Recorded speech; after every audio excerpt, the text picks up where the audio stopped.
Let's talk about the ruinous powers in 40k. Beings comprised of raw emotion, living in the alternate dimension known as the Warp, the four main Chaos Gods are the driving force of much of the conflict in the 41st millennium, and today we will go over each of them.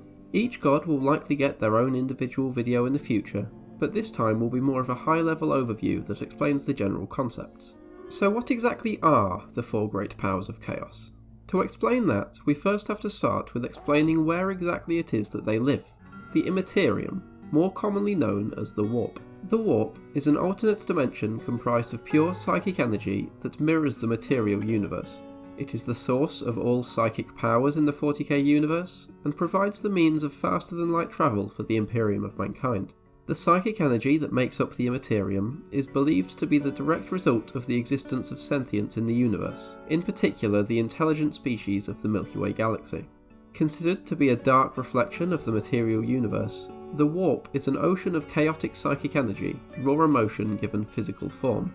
Within this hellish realm dwell powerful, self-aware entities who, much like their surroundings, are comprised solely of psychic energy. When an emotion or belief in real space grows strong or widespread enough across the galaxy, it becomes embodied as one of these beings. The most powerful and malevolent of these have become the gods of chaos, who are inconceivably powerful and completely single-minded, formed as they are from a single emotion or concept.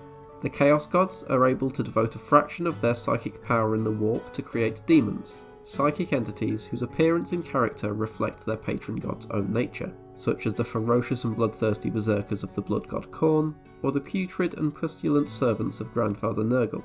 The Chaos Gods, by the very nature of their being, are dependent upon the emotions of mortal creatures, especially the hordes of humanity, for their power and continued existence. As a result, they strive to convert all mortals to their worship and service so that they may ultimately dominate the universe, competing against both the sentient life forms in the Milky Way galaxy, as well as against each other, in an eternal war known as the Great Game. Those who worship a Chaos God and behave in a way that feeds its power are rewarded with gifts, extraordinary powers, and potentially immortality as a demon prince. When devotees of Chaos die, their souls do not fade into the Warp like the spirits of others. Instead, they are swallowed into the greatness of their god, forever bound to the eternal power of chaos.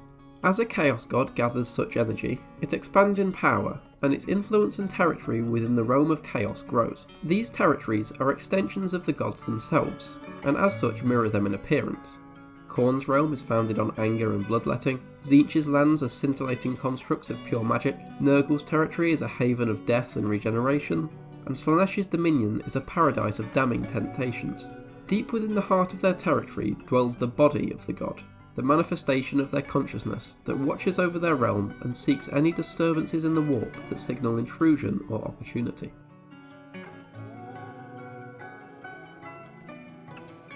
The first of the great powers to awaken was Khorne. The mightiest and oldest of the four great ruinous powers, the Blood God is the Chaos God of war, hatred, rage, wrath, blood, martial honour, strength and murder, fully coming into existence sometime during the European Middle Ages in the early second millennium, its birth heralded by an era of wars and conflict that raged across the globe. Khorne is formed from the most basic and brutal of emotions and actions, such as hate, anger, rage, the desire for destruction, and the joy of killing one's enemies. Every act of killing or murder feeds and empowers Khorne. The more senseless and destructive, the better. However, despite its reputation as a god of bloody and mindless slaughter, Khorne is also the god of martial pride and honour, and a devotee of Khorne is just as likely to be an honourable champion in combat as a blood-crazed berserker. No matter their morals, Khornates take no artful approach to killing, seeking only to slay rather than inflict pain, because while the blood and death of their victims strengthens Khorne, their suffering actually empowers its nemesis Slaanesh.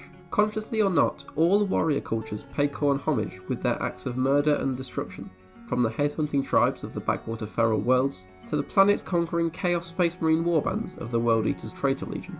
Though Khorne's influence is a steady, constant tide of aggression, pushing the world of mortals to acts of brutality, murder and bloodshed, this is not enough to satiate the thirst of the Lord of Battle. Minor, isolated or subtle acts cannot keep the rivers of its realm flowing with blood, or elevate his throne ever higher upon a mound of skulls. Khorne demands slaughter on a planetary scale, the murder of entire species. In other words, unending battle and constant epic and merciless warfare. Armies of Khorne's devoted worshippers descend upon a planet with a single purpose, to reap skulls and spill blood for their master. These forces overwhelmingly favour close-ranged weaponry such as chainswords and power axes, so that they can feel the heat of freshly spilled blood as it pumps directly onto their skin, and revel in the snapping of bones and ripping of flesh. The warfare and the killing never ends. Khorne will not be truly satisfied until the entire galaxy is drowned in a tide of slaughter, and there is nothing left but spilt blood and shattered bone. Of all the demons of chaos, the demons of Khorne are the kind most commonly associated with the various human legends and myths. Their horns, fangs, blood-red hides, and blazing eyes leave little doubt as to their murderous intent, and their ferocity is truly matchless.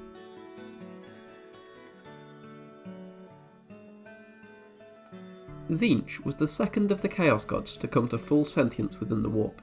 His birth marked the maturation of human nations and politics, with their implicit intrigues and double dealings, which, as you may have guessed by his titles, are the emotions that feed Tzeentch. The Chaos God of change, evolution, mutation, intrigue, ambition, knowledge, sorcery, destiny, lies and trickery, Tzeentch is especially empowered by the desire for change and ambition for advancement among mortals. Tzeentch's true power is sorcery, as in 40k all magic flows from the Immaterium, and Tzeentch is the master of that psychic energy. He embodies mortals' tendency towards change, the drive to evolve and manipulate that is in the essence of every living creature. It is also Tzeentch who weaves the threads that connect every action, plot and subtle intrigue in the galaxy into a game of manipulation and subterfuge, manipulating mortal followers to establish himself as the preeminent chaos power, the winner of the great game. However, as is the case with most, if not all, of the Chaos Gods, this very victory is anathema to what Tzeentch stands for, and if he were ever to attain this triumph, he would still strive for turmoil and change. Tzeentch is constantly building schemes simply for the sake of it, and his devices often unravel under their own complexity. At the same time as being the 40k equivalent of Duran Martel from Asswife, he is also the god of knowledge and comprehension, and his devotees often seek a deeper understanding of the universe. While the other dark gods tend to act upon mortal society more directly, Tzeentch and his servants scheme and conspire quietly and stealthily to guide and influence. The Changer of Ways favours subtle weapons, flattering words, enticing temptations, healthy ambitions stoked to traitorous or immoral ends, and above all, schemes within endless schemes.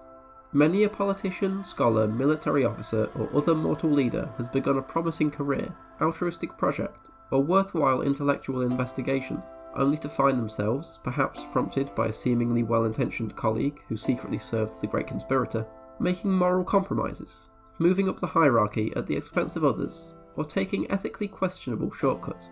Even with the best of intentions, or perhaps because of them, these people are vulnerable to the machinations of Tzeentch, who conspires to turn such individuals into cogs in his infernal machine, fueled by endless schemes, lies, plots, and deceits. Tzeentch demons are the most diverse of the minions of the Dark Gods, varying greatly in appearance, morphology, intellect, and autonomy, all no doubt in accordance with one of the god's myriad schemes. Truth be told, I've never really liked Tzeentch. Out of all of the Chaos Gods, he just seems all over the place, constantly tripping over himself in the pursuit of some unknown goal. I know that's kind of the point of Chaos, a snake eating its own tail kind of deal, but I've just never really enjoyed Tzeentch compared to the others. I suppose it's for a similar reason that I dislike the Alpha Legion, come to think of it. Getting slightly back on topic, I will take this opportunity to mention Kairos Fateweaver, my favourite thing to come out of Tzeentch.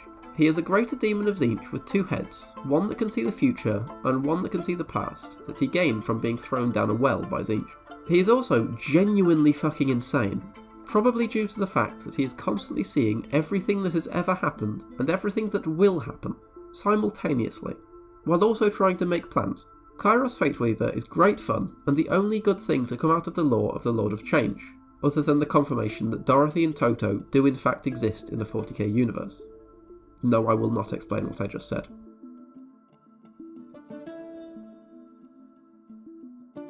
Moving on to Nurgle, the Lord of Decay is the Chaos God of disease, decay, despair, destruction, death and rebirth.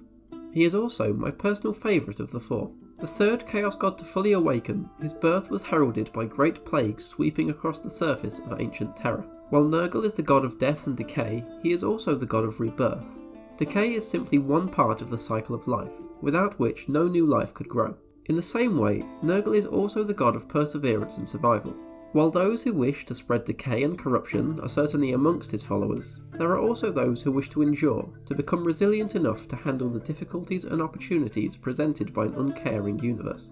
Many of those affected by Nurgle's poxes usually turn to the god in order to escape the pain and sheer despair caused by sickness and disease, including his main spacemarine legion, the Death Guard, as their primarch Mortarion turned to Nurgle in the hopes of sparing his sons the pain of the diseases afflicting them.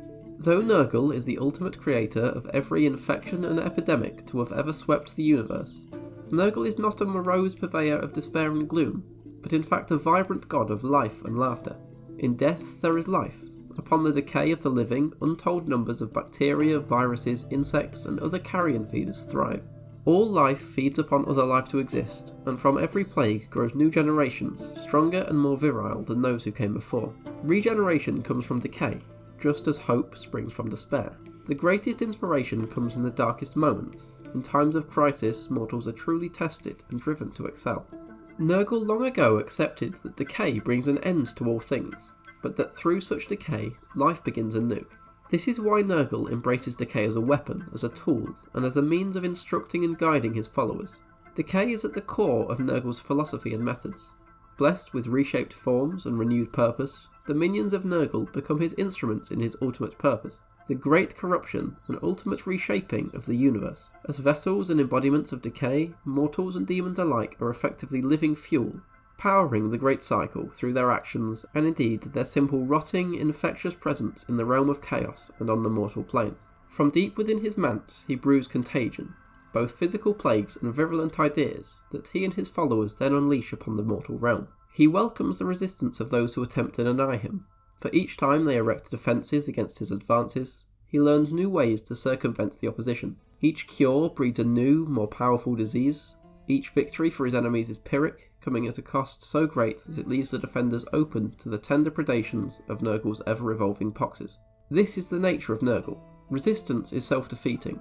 Change is a delay, nothing more. Running and denial only buy time at a cost of suffering, and time has no meaning in the realm of chaos. Where his brother gods each envision a destination at the end of the path, with the destruction of the Imperium and enslavement of all mortals, leaving them with final dominion over all existence, Nurgle alone knows that the journey turns ever back upon itself in a loop, leading to rebirth, revitalization, and new beginnings.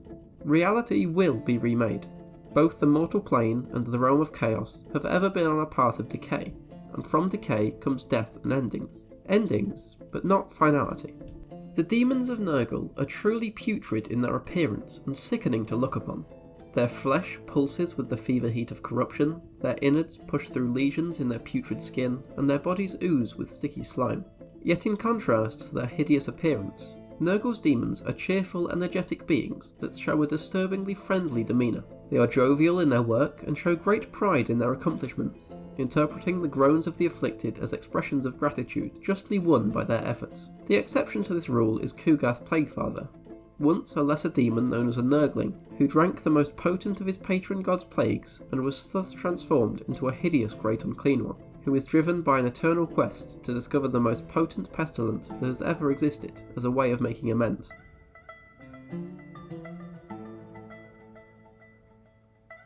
The last of the four great powers of chaos to awaken was Slaanesh, the Lord of Excess. They only came to full awareness during the 30th millennium with the fall of the Eldari. As their empire reached its zenith, the Eldari became lost in their own decadence, for they experienced sensation and emotion to a far greater degree than any other intelligent species of the galaxy. The capabilities of their highly advanced technology meant that the Eldari did not need to labour or wage war. Instead, they were able to dedicate their lives to whatever idle pursuits took their fancy. Over several generations, this indolence and hedonism came to rule and pervert their souls, and the collective psychic reflections of their hedonism caused a new major chaos power to stir. Eventually, the Eldari civilization devolved into little more than pleasure cults dedicated to every act of physical, mental, and spiritual fulfillment. On one particularly depraved night, the debauchery reached a terrible crescendo that tore out the heart of the Eldari Empire and left it ravaged beyond recovery. The fall of the Eldari in the early 30th millennium was signalled by the birth scream of Slaanesh, a tsunami of emotion and psychic power that heralded the Prince of Pleasure's arrival in the realm of chaos. The psychic implosion caused by Slaanesh's birth swallowed hundreds of worlds at the heart of the Eldari Empire in what is now the Imperium of Man's Segmentum Obscurus, and formed the massive, permanent warp rift later named the Eye of Terror. Slaanesh is the Prince of Pleasure, the dark god dedicated to the pursuit of earthly gratification and the overthrow of all decent behaviour, as well as hedonism and pleasure for its own sake. It is the god of obsession, the master of excess in all things, from gluttony to lust to megalomania.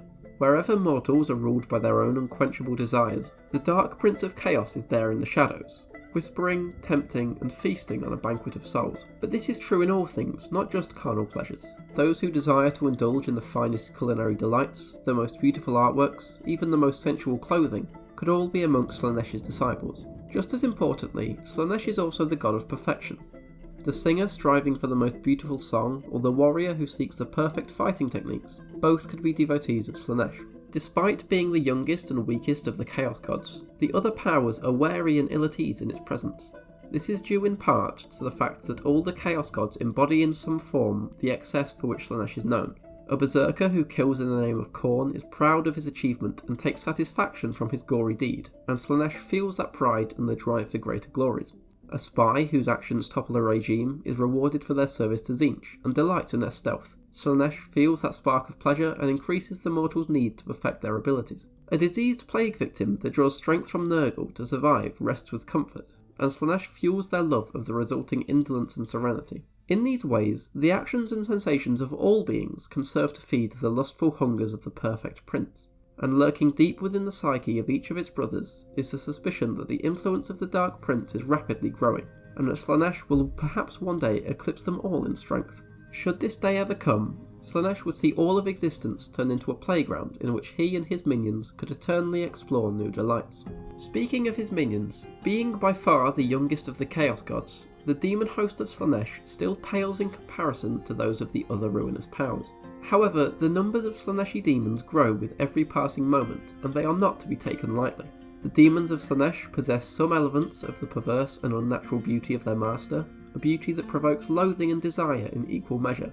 Their very presence evokes a tide of sensuality strong enough to drown a living soul, while their seductive promises can enslave even the stoutest heart. Their physical forms are both beguiling and monstrous, fairness and foulness intermingling to blast the soul of the viewer with their monstrous dichotomy.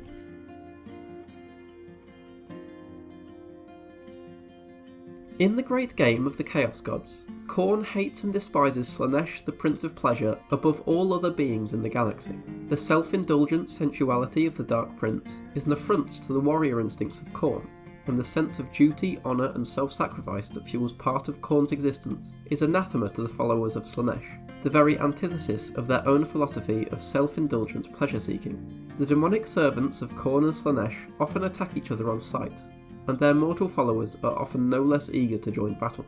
However, Khorne also has little respect for Tzeentch, the Changer of Ways. Khorne is enraged by the constant scheming and the arch-conspirators' patronage of ambitious, scheming manipulators who strike from the shadows instead of in open battle, intensifies the antipathy between Khorne and Tzeentch's respective followers, leading to frequent conflict. Despite this, both Chaos Gods are able to make common cause when Tzeentch's unguessable schemes can be advanced and blood can be spilt through their mutual efforts. Such pacts seldom last for long before Khorne's berserk disciples, or Tzeentch's manipulators, inevitably turn upon their allies.